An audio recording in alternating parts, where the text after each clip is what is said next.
Hi అండి, అందరికీ నమస్తే. Welcome back to our channel Dishita talks. ఈరోజు మన వీడియోలో చాలా సింపుల్గా, టేస్టీగా, హెల్తీగా చేసుకునే ఒక మంచి స్వీట్ రెసిపీ అండి. ఇది జస్ట్ 10 నిమిషాల్లో ఇన్స్టెంట్గా చేసేసుకోవచ్చు. ఇన్స్టెంట్గా చేసుకునేదైనా సరే పిల్లలకి చాలా హెల్తీగా కూడాను ఉంటుందండి. పిల్లలు ఏదైనా తినాలి అని అడిగినా, మనకి ఏదైనా తినాలి అనిపించినప్పుడు అప్పటికప్పుడు చాలా సింపుల్గా, హెల్తీగా చేసుకునే రెసిపీ అండి. పిల్లలు ఒకటి తింటే దానితో ఆగరు, మళ్ళీ మళ్ళీ కావాలి అనేంత టేస్టీగా ఉంటుంది. ఇప్పుడు ప్రొసీజర్లోకి వెళ్ళిపోతాము. ఫస్ట్ ఒక గిన్నె తీసేసుకొని ఒక కప్పు వరకు తరిగిన బెల్లం వేసుకొని దీంట్లో ఒక చిన్న గ్లాసుడు వాటర్ వేసేసుకుందామండి. ఇప్పుడు దీనిని స్టవ్ మీద పెట్టేసుకొని మెల్లిగా ఇలా బెల్లం కరిగేంత వరకు కలుపుతూ ఉన్నాము. దీనికి ఎటువంటి పాకం అవసరం లేదండి, జస్ట్ బెల్లం కరిగిపోతే సరిపోతుంది. బెల్లం కరిగిన తర్వాత స్టవ్ ఆఫ్ చేసేసుకొని పక్కన పెట్టేసేయండి. నేను ఇప్పుడు డైరెక్ట్గా స్వీట్ చేసుకునే ప్యాన్లోనే ఒక కప్పు వరకు గోధుమ పిండి తీసుకొని ఇలా సీవ్ చేసుకుంటున్నాను అండి. నెక్స్ట్ సైడ్స్ ఉన్నదాన్ని మొత్తాన్ని కూడాను దగ్గరికి తెచ్చేసుకొని దీంట్లో ఒక కప్పు వరకు ఇంట్లోనే తయారు చేసుకున్న స్వచ్ఛమైన ప్యూర్ నెయ్యి అనేది తీసుకున్నాను. ఇలా చేయడం వల్ల పిల్లలకి చాలా హెల్తీ కదా.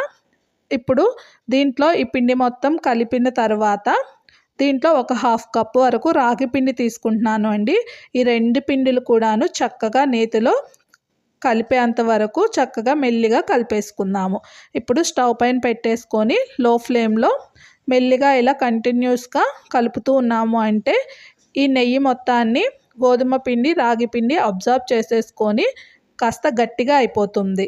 ఒక 10 నిమిషాల తర్వాత అయితే ఇది వేగుతూ మెల్లిగా ఆ నేతిని రిలీజ్ చేస్తూ ఉంటుందండి. ఈ టైంలో ఒక 4 యాలకులని దంచి దీంట్లో వేసేసుకుందాము. మంచి ఫ్లేవర్ అనేది వస్తుంది.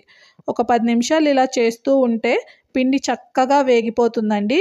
ఇది ఫస్ట్ నుంచి కూడాను లాస్ట్ స్వీట్ కంప్లీట్ అయ్యేంత వరకు స్టవ్ని అయితే లో ఫ్లేమ్లోనే పెట్టుకొని చేసుకోవాలి. హై ఫ్లేమ్లో పెట్టాము అంటే పిండి మాడిపోతుంది, స్వీట్ కూడాను మాడిపోయిన వాసన వస్తుంది. ఒక 10 మినిట్స్ తర్వాత చక్కగా పిండి వేగిపోయి మంచి ఆరోమేటిక్ ఫ్లేవర్ అనేది వస్తుంది. టెంప్టింగ్గా ఉంటుంది అండి. ఆ టైంలో మనం కరిగించుకొని ఉంచుకున్న బెల్లాన్ని కొంచెం కొంచెంగా వేసుకుంటే ఇలా ఫస్ట్ పొంగినట్లు వస్తుందండి. మనం కంటిన్యూస్గా ఇలా స్టిర్ చేసామంటే ఒక 2 నిమిషాలు ఇలా గట్టిగా అయిపోతుంది. ఇది రవ్వ రవ్వగా ఉంటుందండి. మీరు చూసారు అంటే కాస్త రవ్వ రవ్వగా అనిపిస్తూ ఉంటుంది. ఇది కాస్త దగ్గరికి అయిన తర్వాత ఒక హాఫ్ టేబుల్ స్పూన్ వరకు సాల్ట్ వేసుకోండి. ఏ స్వీట్లోనైనా సాల్ట్ కొంచెం వేస్తే ఆ టేస్ట్ అనేది నెక్స్ట్ లెవెల్కి వెళ్తుందండి. ఇలా ఒక 2 నిమిషాలు కలిపితే చూడండి ప్యాన్ నుంచి సపరేట్ అయిపోయింది కదా, చక్కగా మన స్వీట్ రెడీ అయిపోయింది. దీనిని ఒక బాక్స్ తీసేసుకున్నాము అండి. మీకు ఏ షేప్లో కావాలంటే రౌండ్ షేప్లోనైనా, స్క్వేర్ అయితే ఏ షేప్లో కావాలంటే ఆ షేపు ఇలా ఒక కంటైనర్ తీసేసుకొని దాంట్లో స్వీట్ వేసేసుకొని ఇలా ఒక గరిటతో మెల్లిగా ఎయిర్ గ్యాప్స్ అనేది లేకుండా ఇలా పైన సర్చ్ చేసేసుకొని ఒక 2 ట్యాప్ చేసేసుకుందామండి. 2 సార్లు ట్యాప్ చేసుకుంటే ఎయిర్ గ్యాప్స్ అనేది పోతుంది. ఒక 10 నిమిషాల తర్వాత దీన్ని అయితే ఒక ప్లేట్ తీసేసుకొని డీమౌల్డ్ చేసేసుకుందాము. చూడండి స్వీట్ అయితే ఎంత చక్కగా పర్ఫెక్ట్గా వచ్చేసిందో. మనం ఏ షేప్లో అయితే తీసుకున్నామో ఆ షేప్లోనే వచ్చింది. ఇప్పుడు మెల్లిగా ఒక నైఫ్ తీసేసుకొని మనకి ఏ షేప్లో కావాలో ఆ షేప్లో కట్ చేసుకుందాము. స్క్వేరా, రౌండా లేదా రెక్టాంగిల్, ఇలా ఏ షేప్లో కావాలంటే ఆ షేప్లో ఇలా కట్ చేసేసుకుందామండి. చూసారంటే ఎంత సాఫ్ట్గా కట్ అయిపోతుందో ఈజీగా మీకే అర్థమవుతుంది. ఒక పీస్ తీసుకొని మీకు చూపిస్తాను అండి. ఇప్పుడు చూడండి ఎంత సాఫ్ట్గా వచ్చిందో స్వీట్ అయితే, ఎంత క్లియర్గా ఉందో స్వీటు. టేస్ట్ కూడాను అంతే చాలా బాగుంటుందండి. పిల్లలు అయితే చాలా ఇష్టపడతారు. మీ దగ్గర నెయ్యి అనేది అవైలబుల్గా లేకపోతే ఒక హాఫ్ కప్ వరకు నెయ్యి, ఒక హాఫ్ కప్ వరకు ఎటువంటి స్మెల్ లేని రిఫైండ్ ఆయిల్ ఉంటుంది కదా, అది కూడా ఒక హాఫ్ కప్ వేసుకొని చేసుకోండి.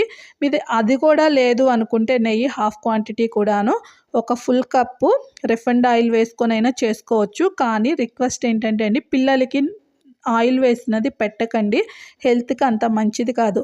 ఇలా చక్కగా నేతితో చేసి పెట్టాము అంటే మనకి కూడాను వాళ్ళకి హెల్దీ ఫుడ్ పెడుతున్నాము అన్న సాటిస్ఫాక్షన్ ఉంటుంది కదా. నచ్చితే తప్పకుండా ట్రై చేసేసి మరిన్ని వీడియోస్ కోసం మన ఛానల్ని సబ్స్క్రైబ్ చేయండి. ఈ వీడియోని అయితే లైక్ చేయండి, షేర్ చేయండి. Thank you.